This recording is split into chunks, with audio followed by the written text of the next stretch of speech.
Hola, buenas noches. En el siguiente vídeo voy a intentar comentar este examen de prueba de acceso a la universidad para mayores de 25 años y 45 del año 2023 de la Universidad Complutense de Madrid.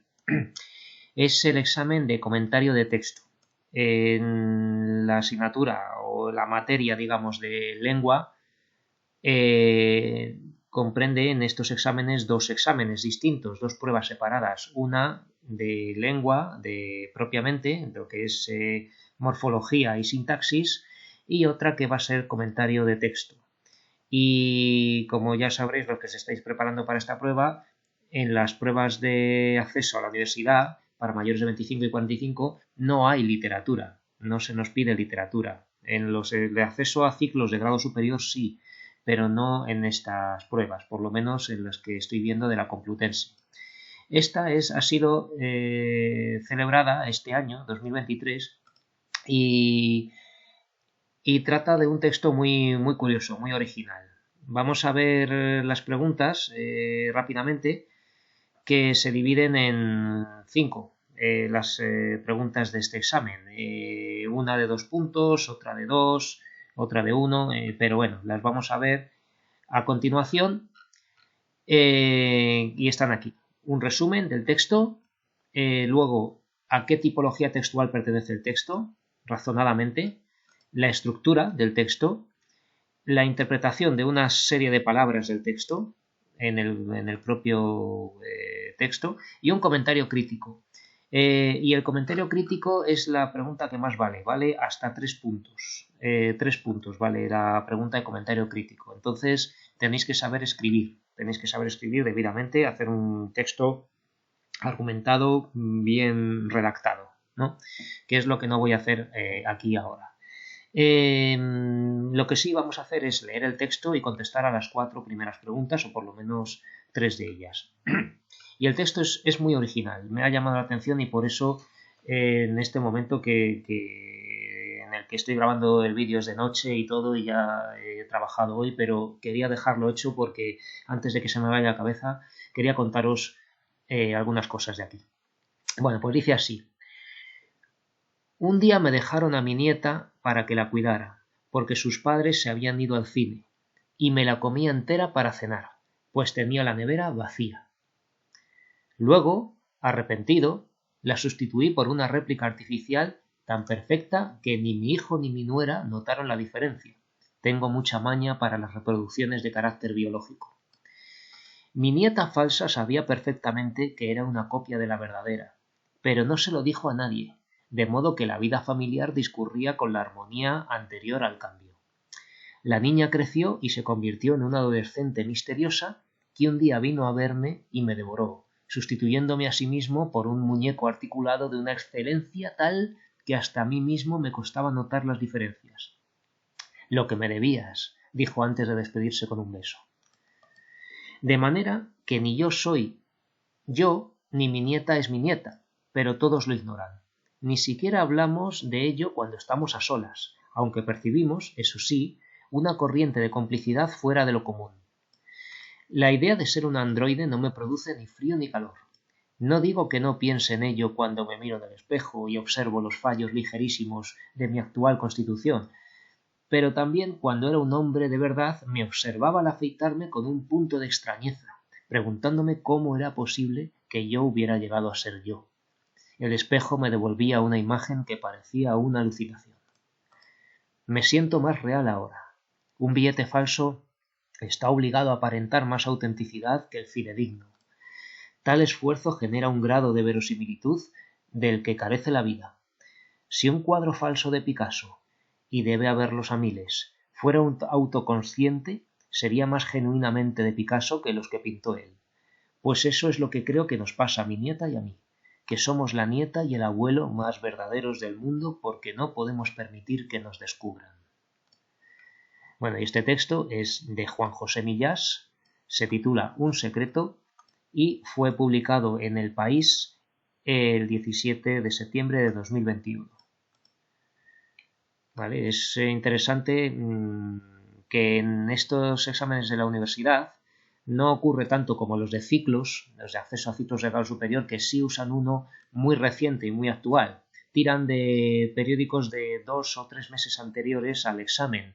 Pero estamos viendo aquí que el examen de acceso a la universidad puede que usen un texto 2 años anterior, ¿no? Siempre va a ser más o menos actual, pero aquí tenemos el año 2021, o sea, 2 años antes.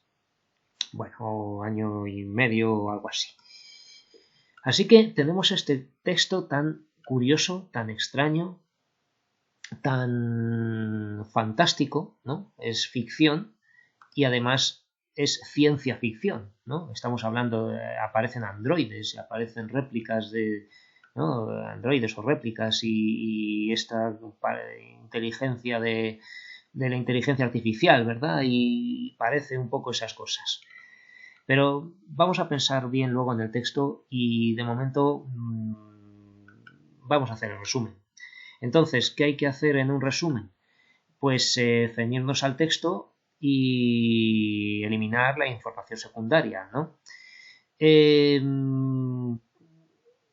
Pues en primer lugar tenemos que hablar de unos personajes, ¿no? Que son un abuelo, una niña, el abuelo y su nieta. Luego también hay estos pensamientos, estas reflexiones que tenemos por aquí. Y tampoco haría falta, o sea, lo que no hay que hacer es empezar a decir ejemplos de cosas, ¿no? De un billete falso, de un cuadro de Picasso, de no sé qué, porque eso ya sería meter la pata en el resumen, ¿no? No tenemos que dar información secundaria. Entonces voy a hacer una pausa y voy a copiar un pequeño resumen aquí. Y ahora continúo. Bueno, después de pensar un poco, he hecho este pequeño resumen de mi cosecha, más o menos, con alguna leve corrección respecto a lo que he dicho esta tarde en clase, en el trabajo. Bien, el texto trata de un hombre al que se le encarga cuidar a su nieta, pero éste la devora. Sustituye a la niña por una réplica muy bien hecha y nadie se da cuenta, pero la niña androide sabe quién es y cuando crece devora ella al protagonista, que sustituye por otra réplica. El nuevo protagonista androide reflexiona acerca de su identidad, de ser diferente para sí mismo, pero el mismo para los demás, que desconocen la verdad, y se siente más real entonces que cuando era humano. Más o menos, ¿no? He dedicado 3 líneas a la parte del texto que narra esa acción de la antropofagia, ¿no? De uno del otro y el otro del uno, y otras 3 líneas a la reflexión del narrador protagonista que piensa, ¿no? Que medita, que se hace preguntas acerca de su identidad y llega a la conclusión de que es más real al fingir, al aparentar ser el mismo, al hacer con tanto cuidado, ¿no? Aparentar ser el mismo, cuando sabe que ya no es el mismo y nunca lo será, porque el ser original ha sido devorado, no existe, él es una copia, ¿no? Bueno, entonces esa reflexión es muy importante, de hecho es lo más importante del texto. Ahora veremos que lo del esto de los androides es un marco, es un apoyo, digamos, para la idea que quiere transmitir el texto. Vale. La siguiente pregunta es determinar a qué tipología textual pertenece el texto. También lo tengo preparado, lo voy a poner a continuación, pero es un texto que a mí me ha confundido un poco, ¿no? Quiero decir que si no supiéramos esta información de que es de Juan José Millás y de que está en El País, podríamos decir que esto a lo mejor es de un libro de cuentos de ciencia ficción o de un libro de ensayos o algo así, de un tipo de de libro reflexivo, de alguna historia. Sobre todo la parte narrativa confunde, ¿no? Porque no es un texto ensayístico al uso de los más comunes, ¿no? Donde alguien nos está contando con su erudición y sus conocimientos de otros autores sus ideas, ¿no? Aquí no hay ninguna alusión a otros autores, es un texto totalmente original, bueno, original ya veremos que no, pero que parece casi un cuento o algo narrativo, ¿no? Bueno, creo que dada la hora que es y no queriendo extenderme, voy a leer mi respuesta y os ruego atención porque no lo voy a poner por escrito. De todas formas, dada mi letra, casi mejor que lo diga. Yo había escrito aquí en la pregunta 2, ¿vale? Pongo aquí pregunta 2, voy a ponerlo, pregunta 2 y voy a poner la síntesis, ¿vale? Modalidad narrativa y argumentativa. Vale, voy a dejar esto puesto aquí, pero voy a leer la respuesta completa, ¿no? El texto pertenece parcialmente a la modalidad narrativa, ya que presenta una sucesión de hechos que en este caso son ficticios, por lo que estamos ante una narración literaria, ¿vale? Las acciones se suceden mediante verbos en pretérito perfecto simple, principalmente como comí, sustituí, dijo y otras formas de pretérito. Aparece el estilo directo en lo que me debías, que le dice la nieta al abuelo, ¿no? Dicho entre comillas, como aquí, ¿vale?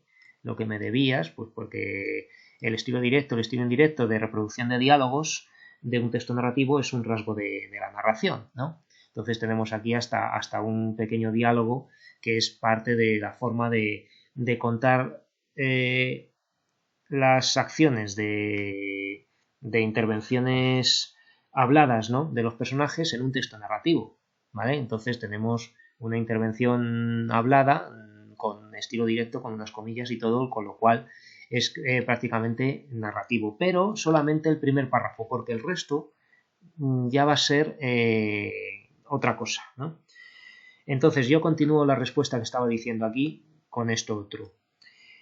De manera simultánea o de manera complementaria, el texto también pertenece a la modalidad argumentativa, pues el narrador protagonista, a partir de la segunda línea del segundo párrafo, es decir, a partir de aquí, de la idea de ser un androide no me produce ni frío ni calor, ¿no? A partir de esta oración, la idea de ser un androide no me produce ni frío ni calor hasta el final,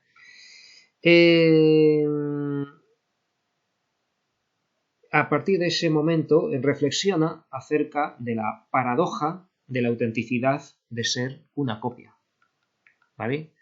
A partir de ese momento reflexiona acerca de la paradoja de la autenticidad de ser una copia, es decir, de ser diferente, ¿no? Y ahora desarrollamos esto. Bueno, y seguimos clasificando el texto, ¿vale? Porque es muy importantísimo decir, el texto aparece publicado en un periódico, de manera que pertenece también al ámbito de los medios de comunicación, siendo, por tanto, un texto de opinión del género columna, ¿vale?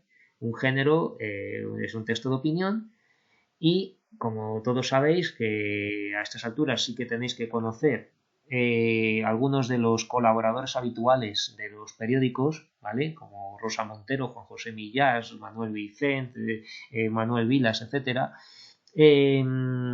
Hay que conocer esos que por lo menos nos suenen los nombres, ya que el género columna va a ser un texto de opinión breve y escrito por un escritor famoso. Entonces, Juan José Millás, que es un escritor famoso, va a escribir textos de opinión breves que se llaman columnas, ¿vale? Es el género de opinión más famoso, por así decir, porque es el que escriben escritores y generalmente era una columna que aparecía al final del periódico. Hoy en día que ya son en internet los periódicos, pues van a ser pues eso, unos pocos párrafos que caben en pantalla y media del ordenador prácticamente porque no son extensos. tienen información concentrada y muchas veces pues tienen recursos literarios, tienen gran literariedad, ¿no? Son textos que entrañan ideas de las cuales nos quieren convencer de algún modo o nos quieren hacer ver, ¿no? Como modos de pensamiento, dichos de una manera muy elegante, ¿vale? Porque están escritos por escritores como este. Bueno, entonces vamos ahondando un poquito más en el texto. Y voy a pasar a leer un poco las respuestas que tiene este examen, porque este examen viene publicado con respuestas. Entonces, en el resumen que nos pone aquí, no nos pone un resumen, nos pone unas pautas para hacer el resumen, no porque dice respuesta abierta y pone aquí unas sugerencias. Y las voy a leer un poco porque lo que pone aquí es increíble de fino que está hilado, pero a mi juicio tiene mucho de interpretación, más que extraer información del texto para hacer un resumen. Es cierto que un resumen no puede tener opinión, pero no está prohibido lanzar ya una interpretación dentro del resumen, ¿no? Cuando hacemos un resumen de un poema, claro, no tenemos que decirlo con las mismas metáforas que hace un poema en el sentido figurado que hace el poema. Podemos decir de qué trata el poema yendo al grano, ¿no? Si decimos que alguien en el poema pone que uno le ha dado una puñalada a otro, en un poema de Becker, por ejemplo, de amor, pues no es que le haya dado una puñalada, es que le han dado una mala noticia, ¿vale? Interpretamos ya la metáfora, ¿de acuerdo? Entonces, en un resumen, si es un texto muy simbólico como es este, podemos ya lanzar la interpretación a medida que lo contamos, ¿no? Estamos haciendo un resumen ya traducido, digamos, para que se entienda. Y esto, pues claro, en el resumen ya nos dicen de qué trata el texto aquí, ¿vale? Entonces leo. Dice, si partimos de la consideración de las situaciones a las que se hace referencia al principio del primer párrafo, y me la comí entera para cenar, luego arrepentido la sustituí por una réplica artificial tan perfecta que ni mi hijo ni mi nuera notaron la diferencia, la de aquellas con las que éste se cierra, la niña creció y se convirtió en una adolescente misteriosa, que un día vino a verme y me devoró, ¿no? Sustituyéndome tal, y el hecho de que dichas situaciones enteramente ficticias, casi oníricas, ¿no? O sea, es un sueño ahí de como comerse uno a otro, ¿no? Estamos viendo casi el cuadro de Goya de Saturno devorando a su hijo, ¿eh? O sea, enteramente ficticias y casi oníricas, casi de un cuadro de Dalí o de un cuadro de... o sea, que estas situaciones tengan lugar junto con otras enteramente cotidianas, como lo de afeitarse, mirarse al espejo, etcétera, podemos aventurar que se nos propone una reflexión acerca de cómo, ¿vale? Y aquí voy subrayando, se nos propone una reflexión acerca de cómo los seres humanos podemos lograr que otras personas, especialmente si estamos estrechamente vinculados a ellas, se conviertan en seres muy diferentes de lo que hipotéticamente podrían llegar a ser, ¿no? Claro, o sea, es que la huella del abuelo en la nieta va a hacer que la nieta sea una persona totalmente diferente que si no hubiera conocido a su abuelo bien, ¿no? O sea, y dice, acción del abuelo sobre su nieta, ¿no? O son en un momento dado de sus vidas, acción de la nieta ya adolescente sobre su abuelo, ¿vale? Que luego ya ella ya se está haciendo una personita adulta, una persona adulta, ¿no? La niña, la misteriosa adolescente, ¿verdad? ¿Qué adolescente no es misteriosa, ¿no? Si tenemos alguna sobrina o una nieta o algo así que luego la vemos que es extraña para nosotros y nos sorprende de cualquier manera, ¿verdad? Entonces, en esto pues hay una reflexión acerca de cómo esto sucede sin que los demás lo perciban y de cómo, conscientes de la transformación experimentada, resulta que estamos dispuestos a asumirla con naturalidad. O sea, que esa transformación, bueno, nos ha dejado ya su huella y la llevamos ya dentro, la experimentamos, sabemos que ya no somos lo que éramos antes, pero bueno, pues es lo que pone aquí como cita, ¿no? La idea de ser androide no me produce ni frío ni calor, ¿no? Por cuanto que estamos convencidos de que a los ojos de los demás resultamos tan auténticos, o más incluso, que si no lo hubiéramos experimentado, ¿no?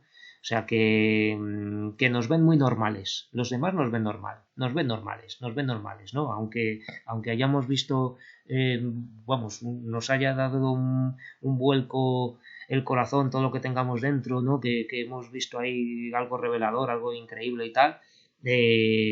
Nosotros seguimos caminando por la vida, y los demás nos ven igual o incluso más nosotros, más normales, ¿no? Más como asentados, más con los pies en el suelo, más de alguna manera que no se percibe ningún cambio, ¿vale? Y esto sabiendo de que todo es un engaño, ¿no? Que todo es un engaño, ¿para qué? Pues para los demás, porque nosotros sabemos la verdad. Cada uno de nosotros dentro sabe la verdad. O sea que fijaos todo lo que hay en este textito tan original con el marco de la ciencia ficción, ¿eh?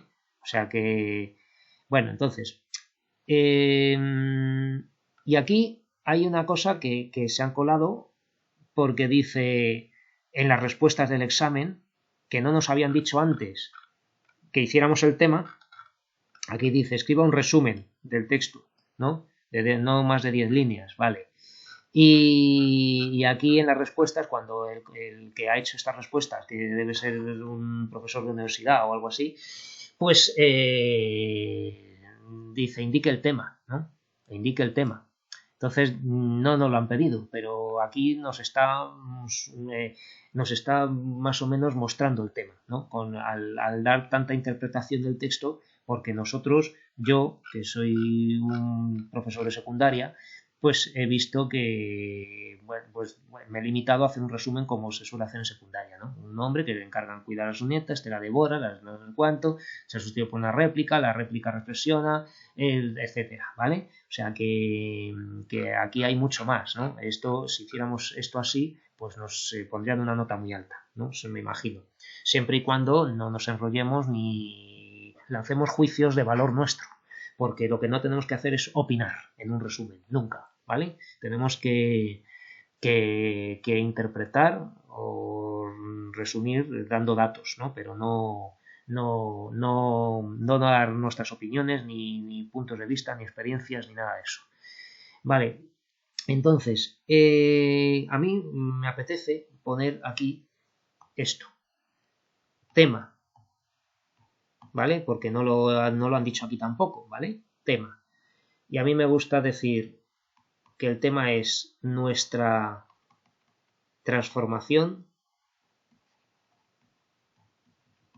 invisible, ¿vale? O nuestra transformación, podríamos decir íntima o secreta, ¿no? Secreto, fijaos el título del texto, ¿eh? El texto se llama Un secreto, ¿vale? Un secreto. Este título es de lo más sugerente. O sea, este secreto es algo que nosotros sabemos o alguien con quien hemos tenido esa transformación más o menos simultánea, ¿no? Que uno ha transformado al otro y el otro al uno, recíprocamente, ¿no? Que es el caso de esto del abuelo y la nieta, ¿no? Que tenemos ahí, como dice, o sea, este texto que está mostrando un amor y entendimiento tremendo de un abuelo con una nieta, y lo está mostrando de una manera tan original que se nos escapa casi lo que quiere decir. Y eso es muy bueno en la literatura, ¿no? Porque la mejor literatura es la que nos plantea un reto, la que no nos da todo hecho, porque nos pone a prueba, ¿no? Como dice el gran profesor de YouTube, Jesús G. Maestro, ¿no? Que nos pone a prueba. La literatura no nos tiene que enseñar o no nos enseña mucho o nada, ¿no? La literatura nos hace ver lo que sabemos, nos pone a prueba para que no nos tome por tontos, ¿no? Hay libros como de estos de autoayuda, de lo que tienes que hacer, lo que tienes que sentir, que en el fondo nos toman por tontos, ¿no? Entonces no, lo bueno es eso, una literatura que nos haga comprobar lo que sabemos, y que si puede ser, pues que si estamos engañados nos desengañe, ¿no? Mostrándonos la realidad bien. Bueno, pero no es el caso. En este caso tenemos un texto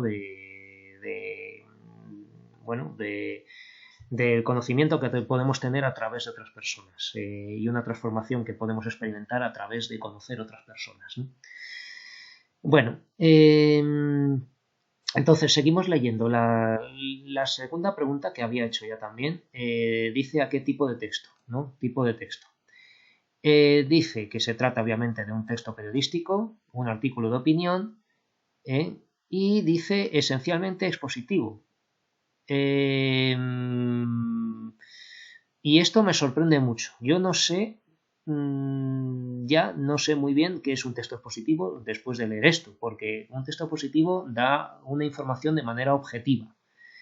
Y yo no puedo concebir que sea objetivo todo este texto tan literario y tan paradójico, ¿no? Donde se dice que lo falso es lo verdadero, ¿no? Como diciendo que lo falso es más verdadero que lo auténtico, que alguien que ha cambiado se ve sin sorprenderse, ¿no?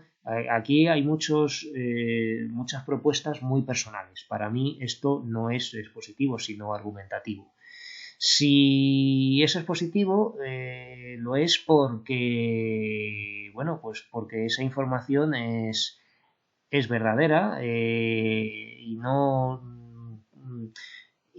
hay manera de pensar lo contrario, ¿no? Un texto expositivo es un manual de instrucciones, una exposición de hechos históricos, una descripción del clima de un lugar. Un texto expositivo es algo que tiene que ser más bien enciclopédico, algo que sea objetivo. Entonces, yo no soy capaz no puedo defender mucho que esto sea expositivo. Yo diría argumentativo, y además aquí no dicen nada de la parte narrativa del texto, que es el primer párrafo. Aun cuando lo expuesto, y ahora sí dice, aun cuando lo expuesto sirve de sostén a una decidida argumentación, y esto sí me gusta subrayarlo, en apoyo de que toda transformación que experimentamos por la acción de otro ser, sobre nosotros deviene en lo real de nuestra persona para los demás. Esto está dicho de una manera muy elaborada, muy elegante, es una oración bastante compleja, bastante críptica también, que hay que pensar para desentrañar, porque entraña una casi visión filosófica del tema, ¿no?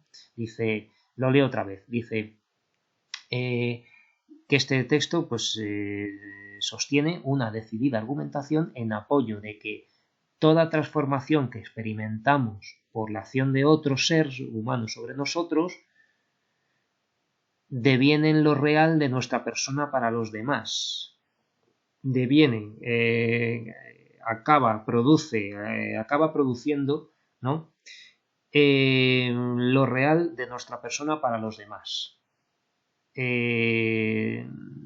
O sea, una visión, creo que todo esto se debe entender más o menos como que los demás nos ven de una manera más completa y más asentada, o algo así, que como que alguien, bueno, pues que con un cierto grado de conocimiento de tal, pues parece ser que se considera una persona más real, ¿vale? Pero bueno, los conceptos de real aquí y falso es que son también muy figurados, ¿eh? Son cosas que, ¿cómo va a ser uno más o menos real? Uno real siempre. O sea, eso son figuraciones fenomenológicas, ¿vale? Lo que pasa es que si entramos en fenomenología, pues tenemos a Hegel, ¿no? Con la fenomenología del espíritu y términos que no son muy materiales, ¿vale? Estamos metiendo un pie en una filosofía que no es materialista sino idealista, ¿vale? Estamos viendo aquí cosas un poco fenomenológicas, pero bueno.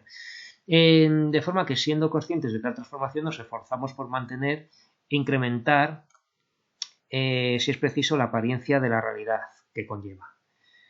Si es preciso, la apariencia. Y voy a parar de subrayar aquí, porque de hecho es que sobran aquí algunas palabras a la vez que faltan algunas otras, ¿no? Que experimentamos por la acción de otros ser humanos, que de otro ser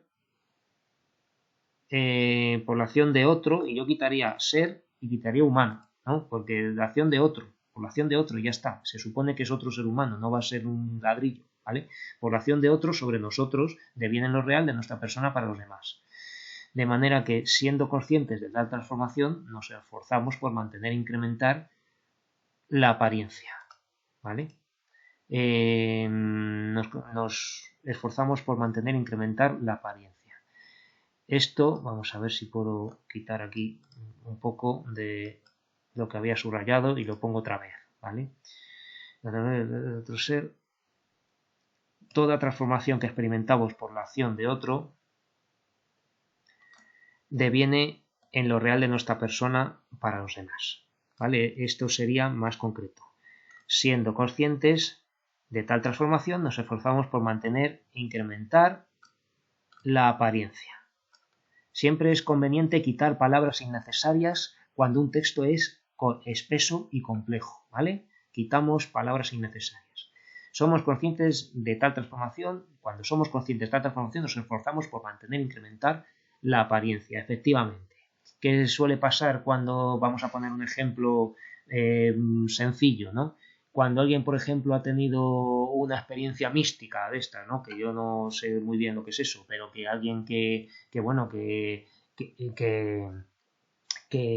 han comprendido de alguna manera, pues que a lo mejor hay un más allá o que no sé qué, pues más vale que disimule, ¿no? Más vale que parezca el mismo de siempre para no mostrar eso, porque si no es cuando los demás van a considerar que es falso, ¿no? Yo recuerdo alguna persona en mi anterior trabajo, ¿no? Que hablaba con el maestro Jesús, que no sé qué, que veía luz dorada y que no sé qué, no sé cuánto, pues todos pensábamos que era un payaso, ¿vale? O que nos quería tomar el pelo o tal y cual. Y todos pues lo escuchábamos un poco por casi por comentar después lo que era justo lo que quería, ¿no? Esa persona, que se hablase de él. Entonces, claro, eso demuestra que esa persona es falsa, ¿no? Si una persona no muestra transformaciones internas importantes que haya tenido, es como va a parecer más auténtica, que es lo que quiere decir este texto, ¿vale? O sea, que este texto está hablando un poco de eso, que es importante, que si damos un paso nosotros interiormente en nuestra evolución, porque hemos comprendido algo importante, porque a través de hemos conocido a otra persona y eso nos ha transformado a nosotros también, pues mejor que no se sepa mucho, ¿no? De hecho, si es un abuelo, puede hasta tener, no sé, que la nuera o el hijo o lo que sea pueda hasta tener unos celos de él si se entiende mejor con el abuelo con la nieta que el propio padre con su hija, ¿no? O sea, que mejor que todo sea un secreto, como dice el título del texto, ¿verdad? O sea que está muy bien dicho. Aquí ha jugado muy bien Juan José Millas. ¿Vale? Bueno, entonces vamos a hacer la estructura y también la voy a leer, porque creo que me estoy pasando un poco de tiempo de lo que quería hacer. Entonces yo voy a leer la mía de alumno, digo alumno, de secundaria o un poco de bachillerato, ¿vale? Algo sencillo. Lo que puede ver un alumno normal de 17 y 18 años, ¿no? La estructura externa es la de un texto en prosa dividido en 3 párrafos, ¿vale? Tenemos un texto en prosa dividido en 3 párrafos externamente. Y la estructura interna va a ser la siguiente. Vamos a seguir dividiéndolo en 3 párrafos, ¿vale? Porque los 3 párrafos se corresponden con la estructura interna también. Está dividido en 3 párrafos porque trata de 3 asuntos distintos, ¿vale? Primera parte va a ser el primer párrafo, ¿vale? El primer párrafo voy a empezar a poner los típicos recuadros estos, ¿vale? Esto sería la primera parte. Luego la segunda parte va a ser el segundo párrafo y la tercera parte va a ser el tercero, ¿vale? Entonces esto no tiene ningún misterio.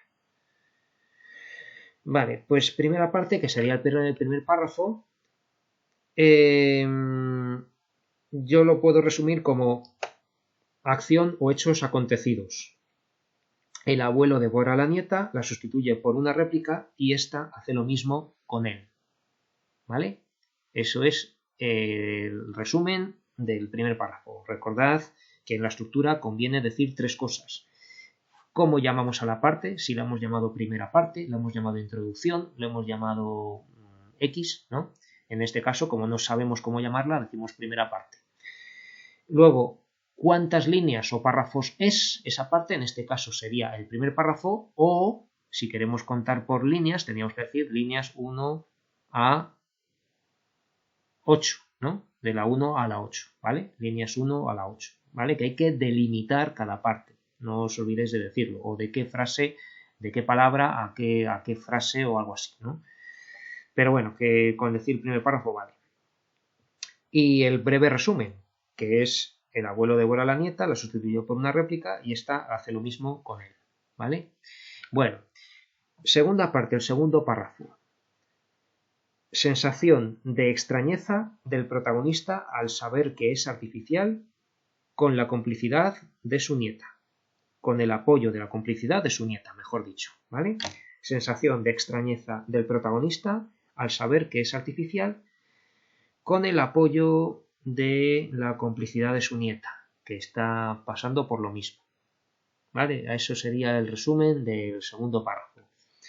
Y tercera parte, el tercer párrafo, se resumiría así. El narrador concluye que es más real siendo una copia en secreto que cuando era humano junto con su nieta, ¿vale? Otra vez decimos que están teniendo unas vidas paralelas, ¿no? En este aspecto, ¿vale? El narrador concluye, o conclusión en la que el narrador concluye que es más real siendo una copia en secreto que cuando era humano. Bien, ahora vamos a ver la respuesta del corrector de este examen. Y también es fascinante, ¿no? Dice, como orientación, puesto que quizás podría proponerse otros análisis también plausibles, podemos indicar que el texto se articula en tres bloques, en correspondencia con cada uno de los párrafos de que consta, ¿vale? Aquí hemos acertado, tres bloques en correspondencia con cada uno de los párrafos. O sea que es verdad que se divide en tres partes. Dice el primero, aquí falta una O, ¿no? El primer párrafo,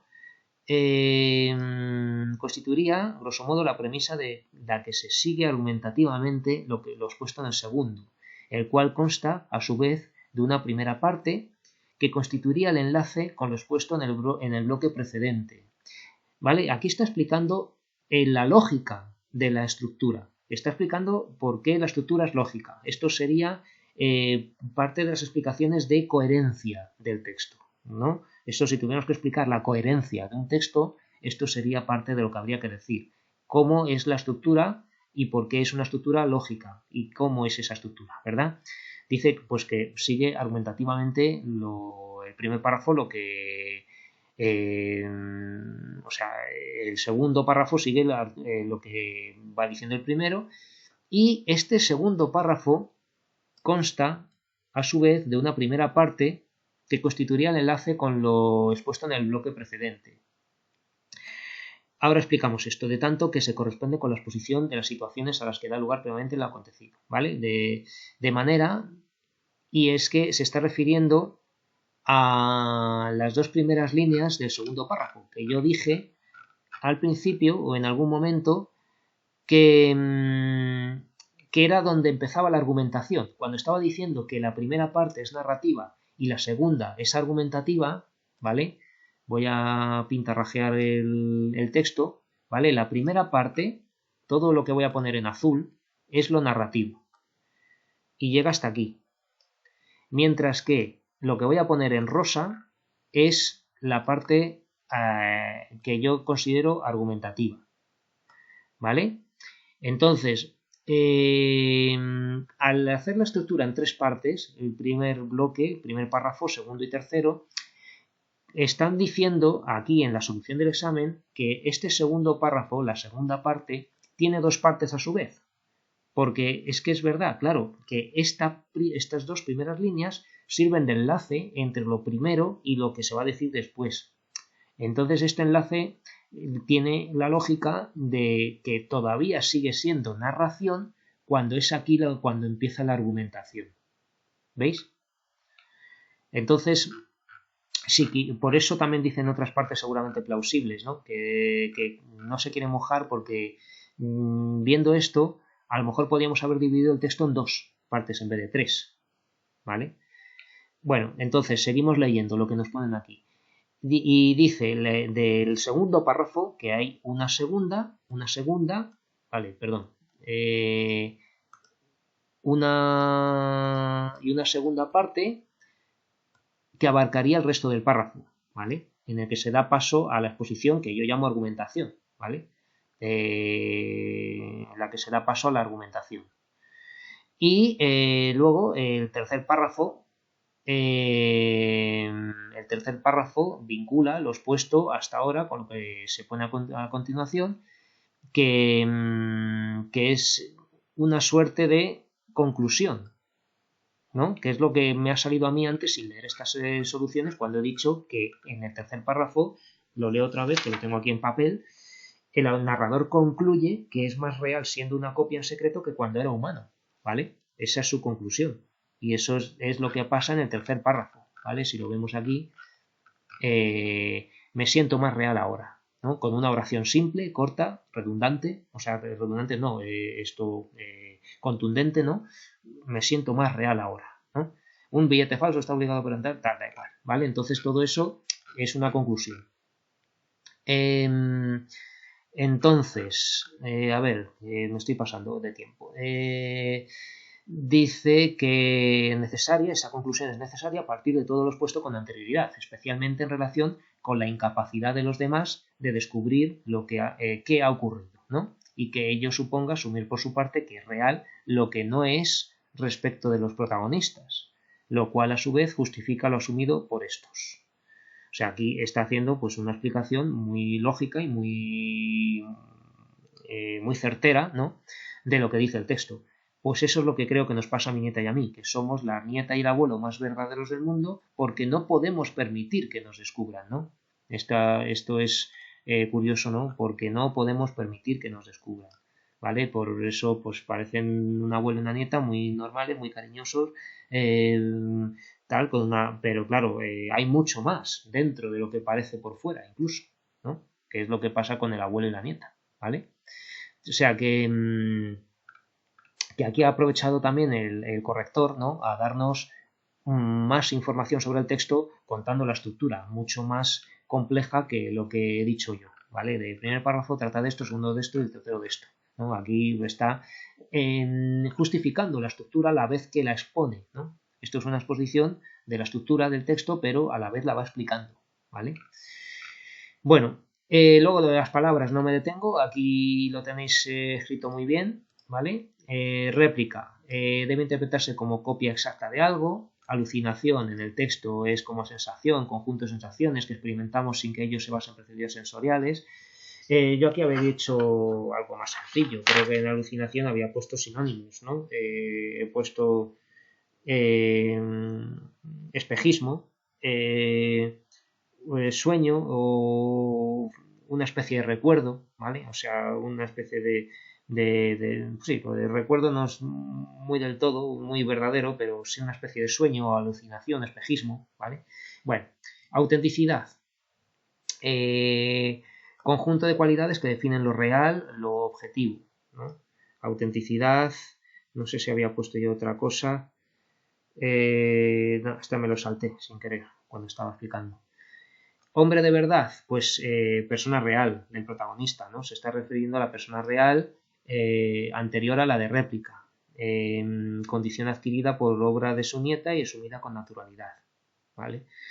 Bueno, ahí que explicamos, yo había puesto cuando era un hombre de carne y hueso, nacido humano, no artificial, pero claro, antes de la transformación sufrida por obra de su nieta, ¿vale? Eso es lo que llamaba hombre de verdad. Y bueno, pues desarrolla un comentario crítico acerca de las ideas expuestas en el texto. A mí me gustaría escribirlo cuando tenga tiempo, pero bueno, esto da pie a que veamos el texto y si no tenemos grandes conocimientos filosóficos, ¿no? Porque es de lo que podríamos hablar, psicológicos, filosóficos, ¿no? Psicología, filosofía y estas cosas, sí que se puede hablar un poco del marco de la ciencia ficción. Ciencia ficción con una especie de contacto con realismo mágico. O sea, este texto toca en fibras de multitud de obras literarias. O sea, por un lado, yo tenía aquí anotado con la alumna a la que le he dado la chapa hoy en clase, que esto, con estas pocas líneas, está tocando un marco que le sirve de pretexto para lo que quiere decir, un marco de ciencia ficción que tiene que ver con estas cosas de réplicas de humanos, ¿no? Y de androides o robots y estas cosas, ¿no? Por un lado, lo de los androides que tienen que disimular y parecer humanos para que no se descubra que son robots, esto ya lo inventó Asimov, ¿vale? Isaac Asimov, el gran autor de ciencia ficción, el padre de la ciencia ficción prácticamente, ¿no? Que desde los años 50 ya estaba escribiendo obras como Yo Robot, La Fundación, etcétera, ¿no? Y toda una larga saga porque todas las novelas se conectan unas con otras, ¿no? Pues ya puso personajes, ¿no? que eran robots y tenían que fingir que eran humanos para que no acabasen con ellos o los apartasen de cargos públicos, ¿no? Alguno de ellos, no sé si era algún ministro o alguna cosa así, tenía que ser un robot. Seguramente lo haría mejor un robot, ¿no? Que muchos de nuestros humanos si estuvieran en el gobierno.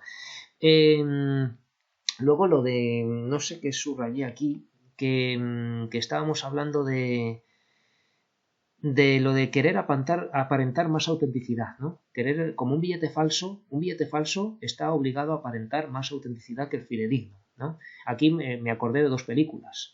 Una de ellas era Los falsificadores, ¿no? Esta película alemana, podéis escribir en Google Los falsificadores, película, ¿no? Y os saldrá esa famosa película nominada a los Oscars y todo, que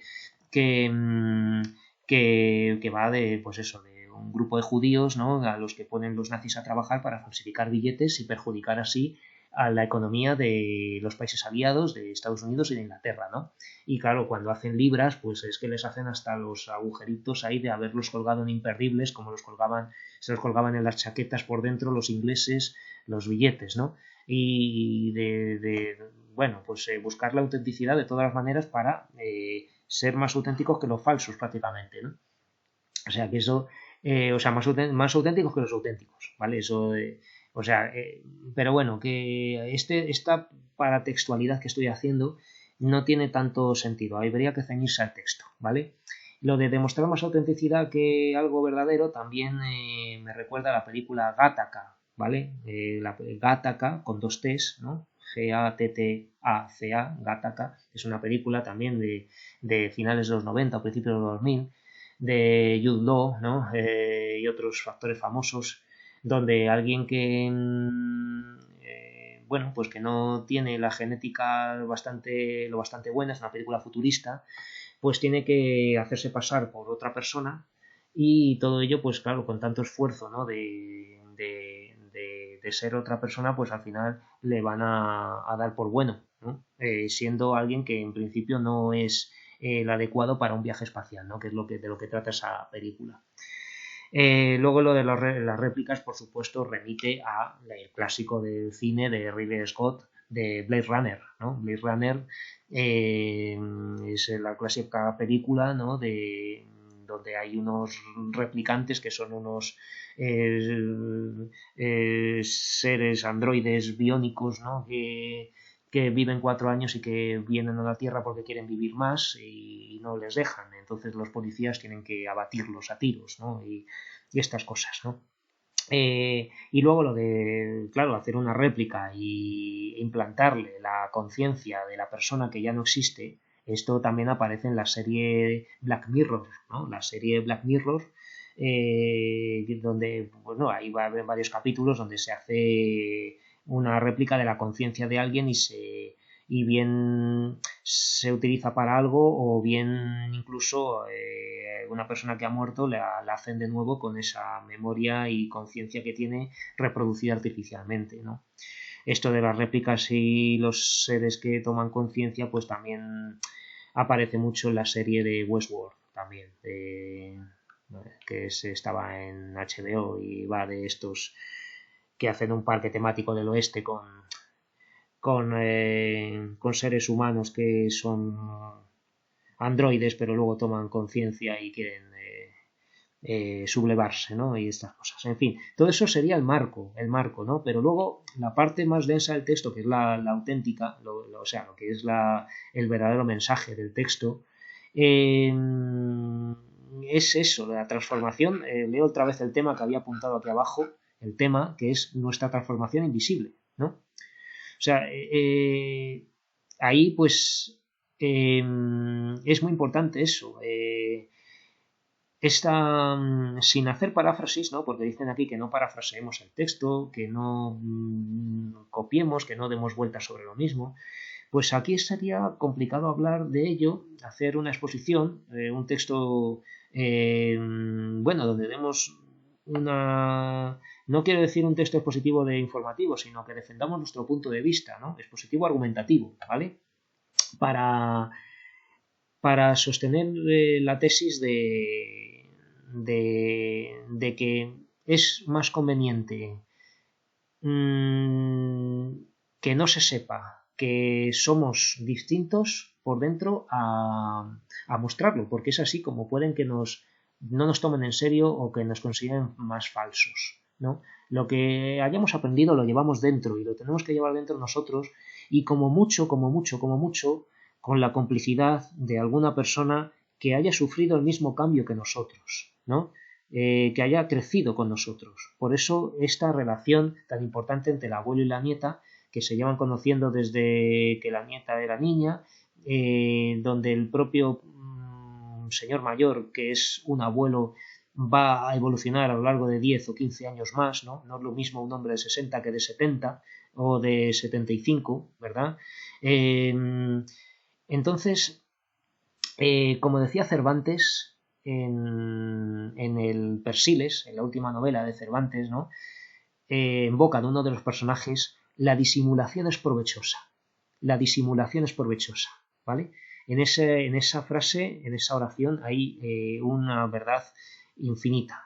La disimulación es provechosa, es decir, que mejor no mostrar las cosas, ¿vale? También como bueno, aunque es un autor idealista, Byung-Chul Han, ¿no? Este filósofo coreano-alemán tan famoso desde hace unos 10 años o 15, que decía pues que es importante la teatralidad, ¿no? De mostrarse como a través de una máscara, que mantener una distancia siempre, ¿no? Diciendo como que todo tiene que tener una narratividad en el sentido de que las cosas ocurran procesualmente, poco a poco, ¿no? Que no mostrar la realidad directamente, porque eso es pornografía, ¿no? Pornografía en el sentido metafórico, de mostrar una desnudez cuando es mejor que se nos conozca poco a poco, que haya sugerencias más que evidencias, ¿no? Cuando nos conocemos, cuando crecemos, que estos grandes pasos, estos grandes bloques de construcción en nosotros que nos hacen distintos y más elevados, pues que mejor que no se sepan de golpe, ¿no? Todo esto de la disimulación es provechosa, que decía Cervantes en el Persiles, es también algo que habría que decir en este comentario crítico del texto. Entonces, con esto yo creo que haríamos un buen examen. El problema es que fijaos todo lo que he hablado, llevo 54 minutos y tenemos para hacer el examen 1 hora, entonces importante ir al grano rápido y no extenderos demasiado en cosas que no lo merezcan. Hay que contestar a las 5 preguntas de alguna manera, ¿vale? Esta es la que más cuenta, pero a todas ellas habría que responder y bueno, que es un examen asequible en el fondo, ¿vale? Un examen que todos podéis hacer, ¿vale? Bueno, pues nada más, muchas gracias y nos vemos en el próximo vídeo.